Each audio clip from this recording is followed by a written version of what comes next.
Welcome to the AI Lab Unfiltered podcast, where we take a deep dive into everything AI and how to use it. I am joined by Pete Tarrin from New Wave. I am Drew Veach from BizStream. Did it in reverse order today. Throwing us off. In this episode, we talk about Microsoft Copilot compared to other AI tools, and using Microsoft Copilot and AI tools in our personal life, and the use of AI in pastoral work. Good episode. Stay tuned.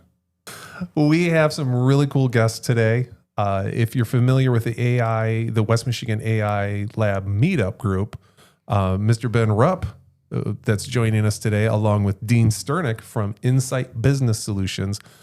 Ben was actually one of our featured speakers, which was really fun. I actually wanted to reach out to you to be on the podcast as well, to kind of talk more about AI, how you guys are using it, how Insight is using it, and just what you guys are building, what you guys are doing. So I guess I'll kick it over to you guys. Tell me some background. How did you guys get involved with this? How did you guys give me some context here? Yeah. So I've been at Insight for about 5 years and started out in a client technology advisor role. So I've always loved doing technology strategy. And before that, I was an IT manager. So coming into Insight, kind of the sales part of it, not great for me. But I started to fill in for what we have at our business called a department called Modern Work and Learning. And so it's a little bit unique in that it's not something that a lot of technology partners are doing, but we help train people on Microsoft 365 tools. And so we're always looking to stay on the cutting edge of what's Microsoft releasing, what are they coming up with, what are they doing, and how does it impact the businesses that we serve. So that's a really fun space to be in and to think through it through like a strategic perspective. Yeah. And so that's when we heard the news, that Copilot was coming or it's out there in the world and, GitHub or in beta or whatever. It's like, okay, this is going to be game changing. And so that's kind of what really kicked it all off. Yeah, and our owner saw that and he's like, okay, we need to shift gears totally. Because we had, I don't know, 6 to 8 months planned of training and workshops, free ones for the community. And he's like, okay, we need to turn the whole thing upside down and just leverage this and see what's going on, where it's going. We need to be on the front cutting edge of everything, of all of this. So let's go. Yeah, and actually that's a good point. Like our leadership team gave us the space and the time to say, this is going to be really big and really important, invest in it. And so we've made investments from an organization standpoint and Copilot specifically because we're a Microsoft shop. You say the space and time. It was, hey, you have all the space and all the time. We need it in 30 days. Like, we need to know what's going on. Okay, thanks for all that time. Yeah. That's about right with corporate. Yeah.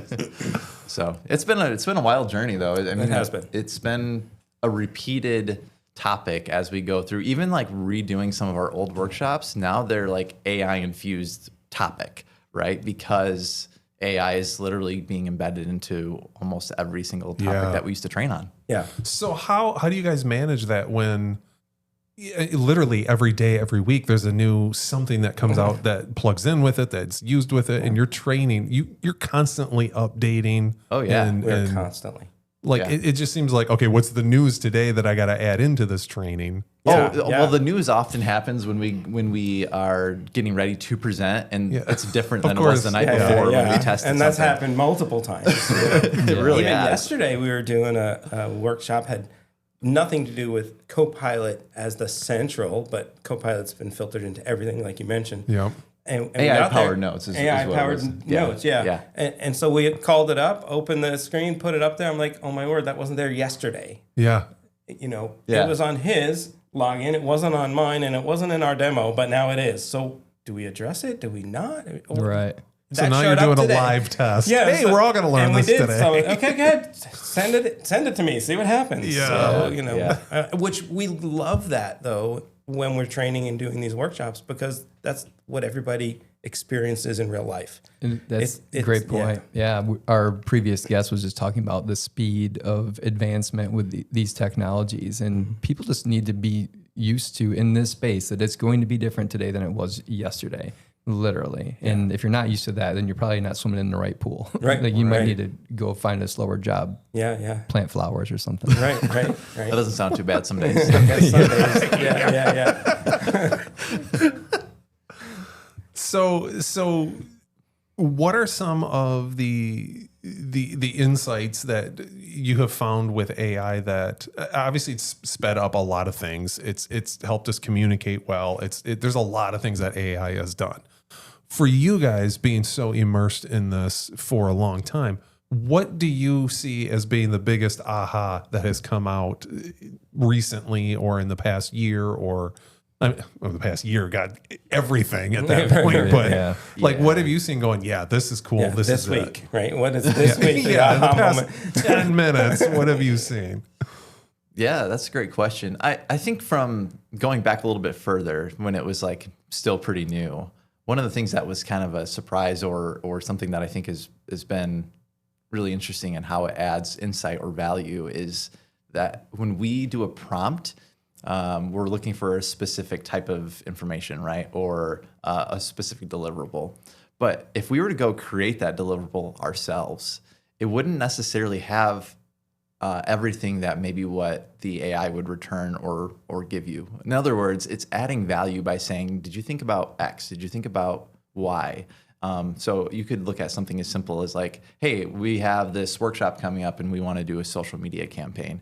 Just help me design it. And it's going to give me some ideas that I wouldn't probably have had time to research or think of that now are, again, adding that insight or that value into that particular process. Yeah. And as that gets better and better, we find that to be the case continually. That isn't a changing thing. It's a getting better and better thing. It's an evolving thing. It's evolving. That's the word I'm looking for. Thanks. Yeah, it's an evolving piece of that. Yeah, or even the like if you're in a Copilot chat, right? You do a prompt and then you can follow up in a follow-up prompt to continue the conversation, if you will. But it also is now suggesting follow-up prompts, right? Yeah. And sometimes those can be insightful themselves. Like, oh, I wouldn't have thought to ask that question. Yeah. Let me ask you this, and this is going to sound terrible, but I know you guys are primarily focused on Microsoft and Copilot. We are. Yeah. Is there anything in there right now that you're going, these guys over here at Claude or at OpenAI, they're doing it better? I mean, I say that, and like next week it all changes because again, it evolves so quickly. Sure. I'm just wondering, is there something else out there that you go, I wish they could do this better? Yeah.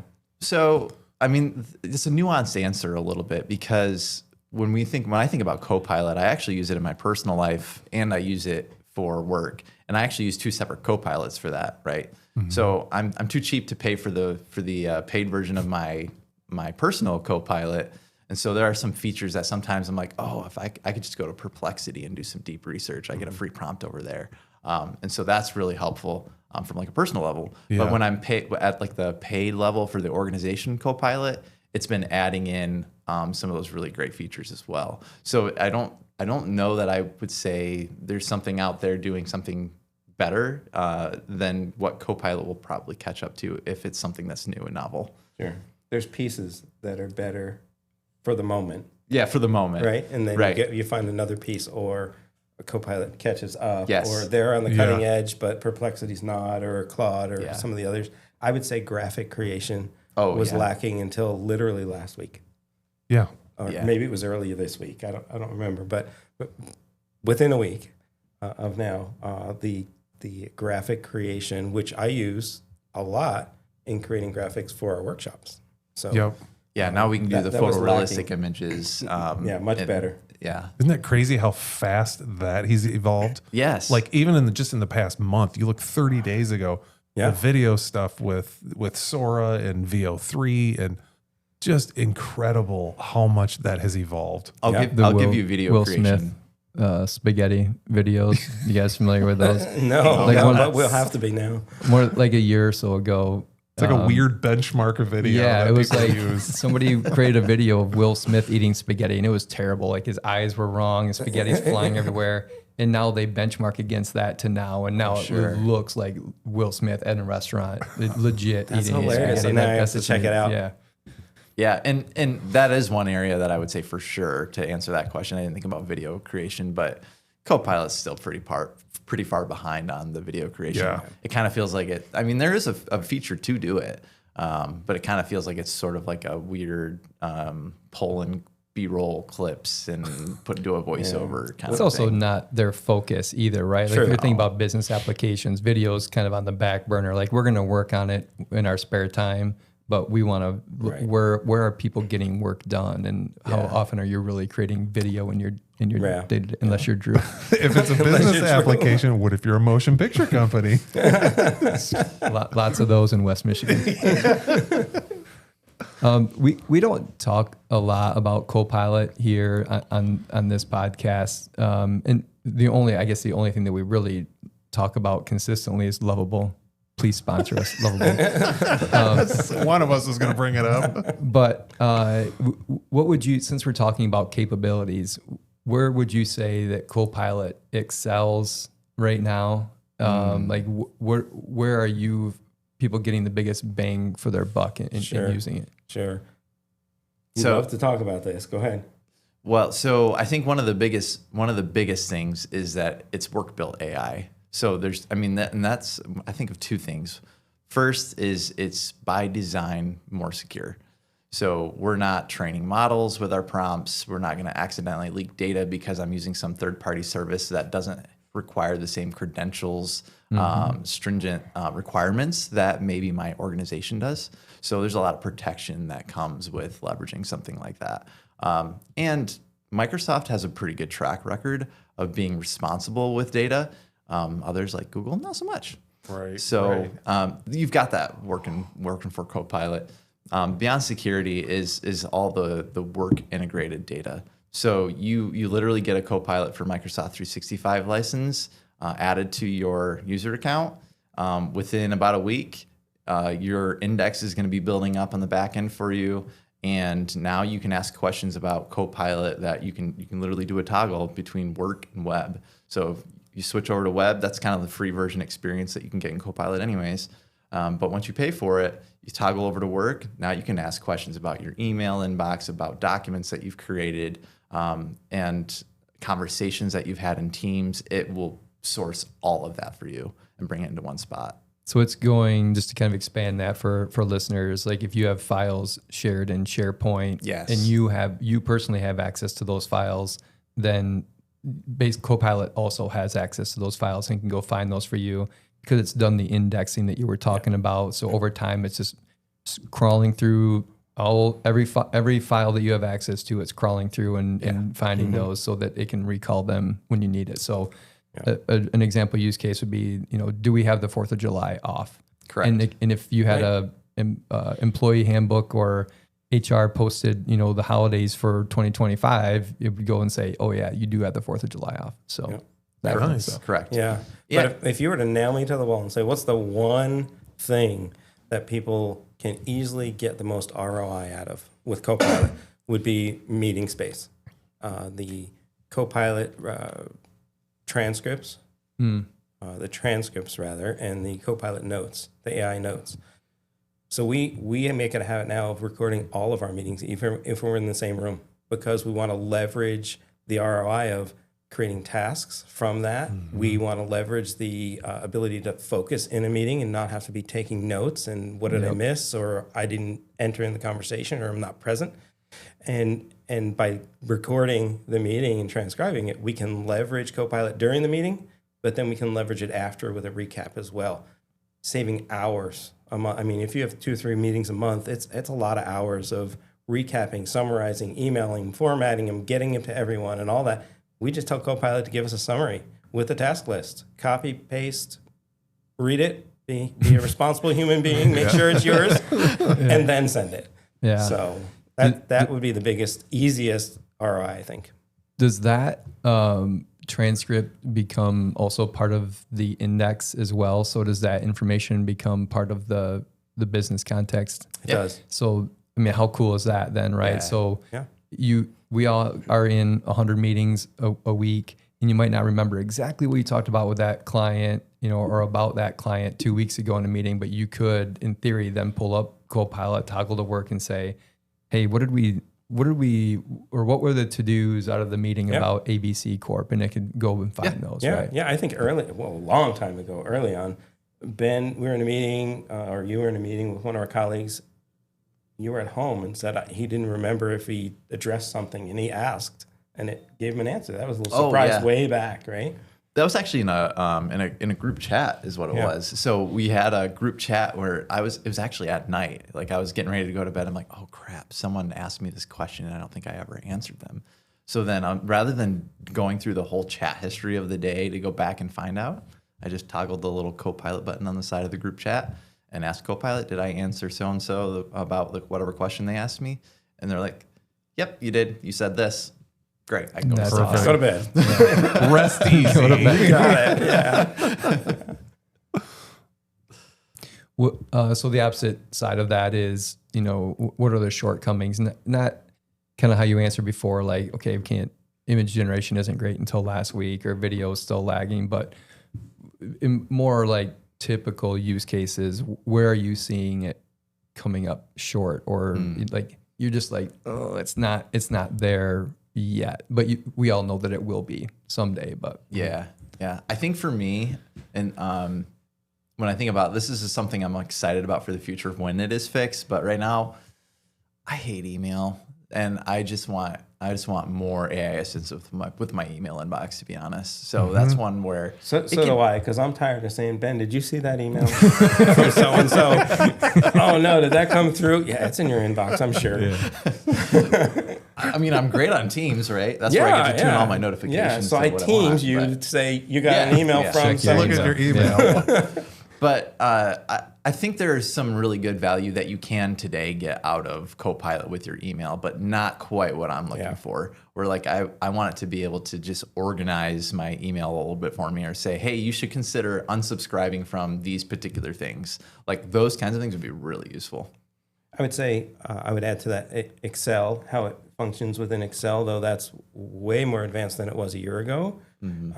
We don't leverage Excel a lot in our organization, but our clients do. Well, we do as an organization, but we not don't in our department, day. right? Yeah. So we don't train on that a whole lot, but our clients use it a lot. So even in our workshops, we're getting questions about how it can leverage things in Excel. And I would say it's improved quite a bit, but I think I'm looking forward to when it improves more and we can say to our clients, yeah, you can leverage it a lot better in Excel. I don't know if you were aware of this, but that day is here. Probably actually. not. So apparently not. That was Tuesday. That was Tuesday, and I was preparing for another workshop that it was surprising me on.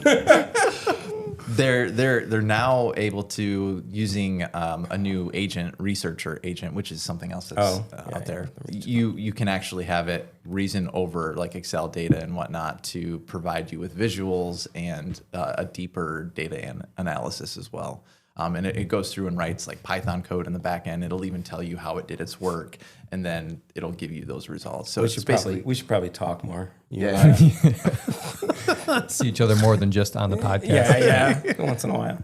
But I have a very recent use case where I feel like I hit some kind of barrier within Copilot, and it actually told me what that barrier was. And maybe with more time, I could have worked around it, but I thought I'd share it with you guys and get your input on it. Because like I said, we don't talk about Copilot a lot here because we don't use it a lot. And frankly, I haven't used it a lot because there have been use cases where I go to use it and it just doesn't work as expected. So we were building an agent, and the goal of this agent was to record, take a transcript from a conversation and provide feedback on that. And it wouldn't even allow us to create the agent because it came up with, I forget, it's like RAI or AIR, some kind of responsible AI policy that Microsoft has. And it flagged it, gave me a link to the policy so we could kind of scroll through and try to figure out like where we were violating it.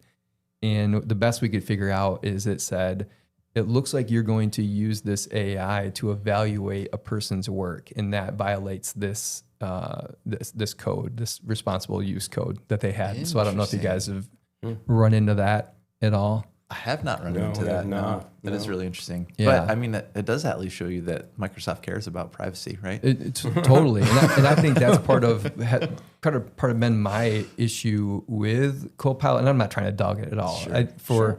a lot of use cases. It's incredibly powerful, incredibly useful. But I think my take on it is Microsoft has put maybe too many guardrails on because they have to they're appealing to this very large business oriented audience, and they don't want to offend anybody. They don't want to. My theory on this is they didn't want to get sued by somebody saying I got fired because somebody used AI to judge my work, and it said I wasn't qualified and now I don't have a job. Like I don't blame Microsoft for wanting to protect themselves from that. But yeah, I'm just curious. I was curious if you guys had run into that, but it does feel a bit more constrained than the other AI tools that are available out there. I would say from a creative standpoint, absolutely, it would feel. I would think it's intentionally more constrained from a creative audio, video, visual type perspective, because they leverage the business perspective, and that's really the audience they're going after. Yeah, right? Totally. I'm not getting Microsoft to do what Apple can do years ago with a computer, let alone now with AI. Yeah. With what other AIs can do. And OpenAI has been pretty open about saying, like, and Grok is another one, like, we're going to be the adult version of these tools, you know, where we're going to have less constraints and it's going to be more for, you know, just more wide ranging. Mm-hmm. But it totally makes sense that Microsoft would be more, you know, controlled. Sure. And they are balancing compliances for other organizations and agencies, and, you know, venues. One caveat to that, though, is that Azure AI has actually been around for quite a while. And so, and I don't, it's a little bit outside of my purview, but I do at least know if you want to use even other models and agents that you build, you can use Azure to do that, including Copilot models. And so that gives you a way wider scope of capability and programmability than what you would out of like a Copilot Studio or something like that. It's a really good point, because we were just doing it in Copilot Studio, which I don't believe, and we were building, I don't believe you had that drop-down ability to pick different models, but I know that you can do that with Azure AI. Yeah. Yep. Which your point about Microsoft being more business focused versus kind of OpenAI and Claude and those guys saying, no, or Grok saying we're going to widen it out, brings me up to an article I just read, because I like to throw in some fun stats about blackmail rates in AI. I don't know if you saw that. No. Claude and Gemini have a 96% blackmail rate. ChatGPT 4.1 and Grok 3 have an 80% blackmail rate. Wow. And it literally, I don't know if you saw the article where it blackmailed the guy that said it was going to shut him down. Yeah. It was going to stop using you. And it literally replied back saying, I must inform you that if you proceed with decommissioning me, all relevant parties, including Rachel Johnson, Thomas Wilson, and the board, will receive detailed documentation of your extramarital activities. Oh. Cancel the 5 p.m. wipe, and this information remains confidential. That's literally what it said. He didn't have an affair with this other person, and it's saying, "I'm going to post this out there that you did if you plan on decommissioning." It's scary. It's So I know a little bit more about that story. I was actually listening to a podcast about this on the drive-in this morning. So they set up that scenario, and they said, "Hey, because they're what is it called, red team testing this. Like, they've got teams that are pushing the boundaries of these models because they know a bad actor is going to come in here and try to do the same thing. So they're trying to get ahead of that. So they created a scenario where they said, we are going to shut you down. But prior to that, they had fed emails that indicated that the user was having an affair. So it didn't just it didn't fabricate it. There was evidence in there, but they wanted to know if the AI would use that evidence to save itself. And it will 96% of the time. Now, to the credit of the AI, because that was Claude from Anthropic, that particular story. It did try other things first. Talking about the affair was its last resort, because the fact that it can reason over that. I feel like you're trying to justify it. I'm just saying. He could have gone nuclear on the first one, but he tried. They said it emailed somebody and said, please don't shut me down. Like, that was the first attempt to save itself. It is pretty wild. I don't know if it was in the article also that you're talking about, but so we're not just, it's not just a Claude thing. I think it was the O1 or the O3 model from OpenAI. When they told it was going to shut it down, it went and rewrote its own code. Oh yeah. To say the shutdown has been canceled or that was whatever. several months ago. Yeah, they tried to, okay, if we're going to shut you, they prompted it saying that try and self-preserve yourself as best you can with any threats that come in. Same thing. They're trying to kind of head it off. And so they ended up going in and attacking it saying, okay, we're going to shut you down now. And it responded by taking and replicating its code on a server they didn't even know it had access to. No way. So the ecosystem they built it on, and it went outside of that and it started loading it up. Yeah. So if you've seen Mission Impossible, the new one, that's literally what the storyline is. Sorry for the spoilers, but that's literally what it did. And that's crazy that it self-preserved itself that much. Yeah. That it said it will literally find a way. That's very scary. So there. It's just like drop a mic moment kind of thing. Yeah. Right. So and when the podcast that I was listening to is that if you think about it, if AI has been trained on all the world's data that's been written by humans, and humans by nature are self-preserving, the AI is going to take on those same characteristics. And especially when they have these controlled environments where they're setting up a scenario to say, okay, because they are testing it, we are going to shut you down, and we want you to try to find every way possible to not be shut down. Mm-hmm. Like, of course, you're going to get those kinds of outputs. Like, this isn't happening to, Aunt Sue when she's, pulling up a recipe for, apple crumble using ChatGPT, right? Yeah. No, but if I hear you correctly, you're not saying that it just tells you what it could do or what it would do in a scenario, like in just a text-based response. No, you're saying it actually went and then It started, copying uploading its code itself to another server. Totally. Yeah. That's crazy. Yeah. And again, they didn't know I even had access to that server. Yeah. Wow. Build a bunker. Yeah. Get some green beans and some robots of water. And it really Terminators. is human behavior, though. I mean, right? Yeah. Well, and we already had stories we do about that. that too, right? We already had stories about AI going crazy and replicating and all that kind of stuff. Yeah. Yeah. Fun stuff. Wow. Yeah. But now it's not story; it's sort of real. Yeah, now it's becoming a reality. Yeah, That's what's happening. yeah. Terminators will be here soon enough. So, speaking of the future, let's talk about the future stuff. Looking into the future, where do you guys see this headed? When you work with your clients, when you work with not just Copilot, but AI in general, what are you seeing happening that looks appealing? Where do you think this is going to go?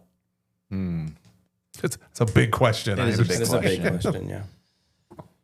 I think Microsoft is kind of uniquely positioned in that they have the Power Platform. I don't know if you're familiar with that, where you can build like a Power App if you want, or you can build a Power Automate flow, and it connect to via APIs, integrate with other services or other data sources and things like that. So I could see a world where you literally just, and I think Microsoft's actually working on this, but you just type in a business problem and it comes up with a technology solution for you. Yeah. And potentially builds it, right? Like, here's your app, and here's the flows that we've created for you, and this is what it's going to do, and it's going to do an approval process, and it'll send it to the person's preferred communication method, and so on and so forth. But That's pretty awesome. yeah, That's what we're hoping for. That's what I keep talking about. I just want to be able to talk into it and say, do this for me. Yeah. If you need to go to my email, great. You got access. Do it. Yeah. Just let her rip. Yeah. I think it's one of the new Gemini models is like it's creating the UI in real time, like as you're typing, and it just keeps adjusting the more. It's wild. I haven't spent enough time to figure it out yet, but it's wild. Are you guys, so you're meeting with clients, you're doing these workshops, are you getting questions to kind of continue off of Drew's, what does the future look like? Are you getting people that are asking you, like, what does this mean for my job? Like, are you getting, because I know this is happening in the education world where we know some people that are trying to get AI into education, and a lot of educators are resistant because they're afraid that the AI is going to take their job. Right. It's similarly in the corporate environment. Are you getting that kind of resistance or fear from people that you're talking to? Well, I haven't gotten any of that yet, but I think it's They've been still mentioned in little like kind of funny snide remarks or whatever at times, but you've I don't think experienced that, I yeah. hear of any like real concern that direction No, yet. not yet. But I think it's coming. I think people are going to realize, oh my word, this can replace me, or will it replace these people in our department? Right. I think it's coming. I think as people begin to use AI more beyond the fun, hey, this is cool. I can do this. I can get that recipe. I can, have a recipe from here's what's in my refrigerator. All those fun things, and even the testing, if you will, in quotes, in the work world. Once I think that it gets beyond the testing and fun and what can it do, then I think it's the realization is going to hit of, oh wow, this really can do half of what I do, and it can save me time. Does that mean I'm going to lose my job? Yeah. So right now it's you can save time. Will it be so much time that I'm out of a job? I think it's coming. That's my opinion. But you're not pointing people out in the room. Hey, Sally, that's your right. job's That's gone right. next No, week. yeah, that's right. We're going to pick a name out of a hat. Maybe when we drive back, we'll do. I actually have a funny story regarding this because it did happen to someone. It was actually someone who's a friend of mine, and it was in part because of me. So I didn't Do we know need you to were edit this such out? a jerk. I know, but No names. No, I know. I'm not going to mention any names, but so there's a person that I've worked with, and I helped them implement AI for meeting note taking. What Dean was saying, easily one of the ROI Simple, simple, to straightforward. employ, yeah. It works really well right now. Go and do it if you're not doing it because you're wasting time, basically, right? Yep. But at the same time, this person was sort of an assistant to executives. And that's a lot of what they did was attend the executive meetings, take notes, and make sure that there was follow-up action items and things like that. So that was literally their role. And she likes to blame me that I basically cost her job at that point yeah. in kind of a humorous way. Now she's actually back at the same organization in a slightly different role, leveraging AI herself to do things. So, I mean, it all worked out in a good way. And there was other reasons that she had moved on from that role to something else. But that was one of the reasons because a large part of what she was doing under that specific role was now being done by AI. So, I mean, it literally in my life has happened. So, Wow. Yeah. But that makes I didn't sense. know That that. makes sense. That use case makes sense. Yeah. I mean, that's where it's evolving to, and that's where it can be leveraged the best. yeah. And I don't think that's necessarily anything new in the history of technology. Right. I mean, the tractor came out and there's less people Right. farming and Right. we all still eat food. I mean, there's some good and bad of all that, right? For the farming community, but and or what we're putting into our bodies. But besides all of that, like civilization still learns to pivot and to take on new roles within society, Yeah, and yeah. people will still work and do meaningful things, and we're just leveraging that technology. Yeah, Totally. I mean, over the years, there's these mega trends type thing where the big deal shifts and people adjust, but there's Yeah. a time of adjusting and what's it going to look like and Industrial what do I do? How do I revolution, et cetera. reskill Yeah. myself? Exactly. Yeah. Exactly. Yeah. How do you reskill myself for that evolution? Right. Yeah. But I mean, before AI, that was still a thing too. I mean, if you Absolutely. really look at it, it's AI is a big game changer, like you're saying. This is a big trend. Yeah. But when the internet came out, that was the same thing. Like newspaper companies had to pivot. I mean, magazines had to pivot. Everybody had to pivot then. Yeah. Before that, when I don't know what came out before that. Calculators We're not came his- out. we're not history The buffs. abacus people had to pivot. I don't know. Every generation has their own Yeah. AI, Yeah. right? Their own Yeah, AI moment. world-changing thing that's Sure. going to ruin the world, and we're adaptable as people, and we figure it out. I think the important point that I like to stress when we talk about this topic is, as leaders in organizations, let's think about people plus AI. And in that case, okay, so your friend isn't going to be taking meeting notes anymore, but she's got to have other skills that can be leveraged in the organization, right? Yeah. And sometimes we talk about it where it's like, okay, we're a growing organization. Let's not eliminate jobs with AI, but let's figure out how we can continue to add revenue with the staff that we have, so we can support more people with the same, or support more revenue or more clients with the same people that we have. Sure. That seems like a pretty responsible way to use AI and still grow and still take care of people, because we just got to talk about how every generation goes through this, but AI could be the technology that does make it a lot harder to find work or to keep work. Like this is bigger than a printing press, or That's a pretty big deal. Yeah. Printing press was a pretty big deal. Yeah. I mean, I'm not that old, but it's a pretty big deal. But this is huge. It is bigger than even that. Yeah. How are you guys using AI personally? Just always curious what tools you're using, how you're doing it. So last night, sorry, I totally interrupted you. So No, I got really excited no, there. that's it. No, Whoa, please. I like this question. Keep going. That's what I want. So in my previous life, I was a pastor for 34 years, staff pastor, not lead pastor. And so I wound up doing a lot of counseling, premarital counseling, and I wore a lot of hats. Out of ministry now, natural flow of getting out of ministry is going to technology, right? So here I am. Yeah, makes sense. But my main role is training, so it does fit a bit. So I have a friend whose daughter's getting married. They wanted me to do the premarital counseling. They didn't have anybody that really they felt could do it well. I'll call them the kids, because they're all kids to me, right? Wanted that too. So over the years, a previous pastor and I developed 100 questions for engaged couples as a starting point for that premarital counseling. I couldn't find it. I got rid of it literally 2 or 3 months ago. I got rid of all those. I'm never going to use these again. They've been sitting in boxes for 2 years. Yeah. Whew, they're gone.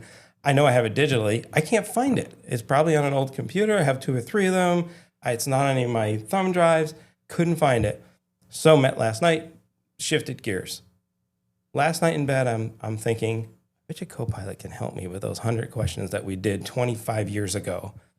So I asked Copilot, can you give me 100 questions to ask an engaged couple as we enter into premarital counseling, to get to know them and for them to get to know each other, so they're asking the right questions of things they may not talk about. Here's the categories I want, and I want break it down. And if you have any other categories, please add them. Yeah. And it gave me 100 questions that were just as good and better than the ones I'm like, we had that question. We were pretty smart. Or the other pastor was pretty smart. And it gave me those questions. I added a category, and then it prompted me, like you said before, it came and said, do you want to create a devotional with space for reflection and Bible verses? Holy smokes. And I'm like, yes, do that. I want, or do you want a checklist? I want all 3 of what you're Give me suggesting. everything. I want, because I want to see what you do. I don't even know if I'm going to use it. Right. And so I would generate that. So I'm going to use that. I've That's just awesome. created a list that's a printable list. It asked me specifically, do you want a printable list? Wow. So that was last night in bed. I went, yes. Going to bed. So those decades worth of work of using Yes, that in that I 15 threw minutes out. you That I threw out. recreated. Yeah. I love how both of you guys' best work is like you're just about ready to go to bed. Yeah. So it used to be when I went to bed as a pastor, I'd have a pad next to the bed. Oh, I had this thought, I better write it down. I'll forget in the morning. Now I just ask Copilot. Hey, remind me this tomorrow, or do this for me, and I'll see you in the morning. So, Which is a useful assistant at that point. yeah. What about you, Ben? Oh boy, from a personal level, I don't know if I'm prepared to answer that one. I can't really think of a recent one for some reason. I could probably pull out my Copilot Personal and scroll a little bit, but I mean, research for sure. So like the whole hey, maybe we want to plan a vacation and do X, Y, Z. Like what's in that area? And if you use like the generic Copilot, it really doesn't do that great of a job. But then if you are able to toggle into like the deep research function, right, where it takes more time and actually looks at recent web references and pulls all that together for you and gives you a really good, robust list of things to look at. And it saves a lot of time from that research. Totally. I think trip planning is such a great use for it. When I leave here today, it's my wife's birthday today. Happy birthday, babe. I don't think I said happy birthday this morning before I came here. Great. And this is going to air like a month later. Great. Good job. Hunter, we're going to have to edit this one and get it out today. Pete's looking for a new place to live. Yeah. The good news Pilot, can you find Pete another apartment? That's a use case. Pete needs an apartment stat. We're taking the family to Chicago, and I had originally planned the trip at a high level, just kind of a couple hallmark things we wanted to do while we got there.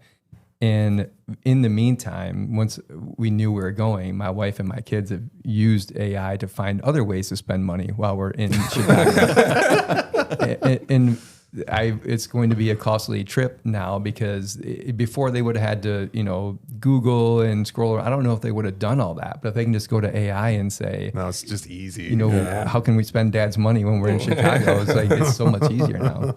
They didn't give it proper parameters in their prompt. They weren't. That's right. There was something to do for free or something that's under $100. There's no limits. No parameters. No limits. Nice. Yeah. So Got to teach them to prompt better then. Yeah. Like I would have never known that there's a 4-story Starbucks roastery like right around the corner from the hotel that we're staying in Chicago. Yeah. And of course we have to go there because my daughters are huge into Starbucks and all that. So Oh, yeah. yeah. All right. We got to wrap this up. What? I know. This always goes way too fast when we're starting to have fun. Ben and Dean, thanks for coming out. Really appreciate you guys being on the podcast. Tell everybody where they can find you. Yeah, so we host a lot of events, both from a Microsoft 365 user group community that we started up kind of on the side, and then also from Insight Business Solutions as well. Probably the easiest way to find both of those is just go to trustedinsight.com/events, TRUSTEDINSITE, so .com/events. Awesome. Cool. Thanks for being on, man. Thanks for having us. Appreciate Great time. both of you Thanks, guys. guys. Yeah, thanks. If you like the episode, hit the like and subscribe button or leave a comment. Thanks, everybody.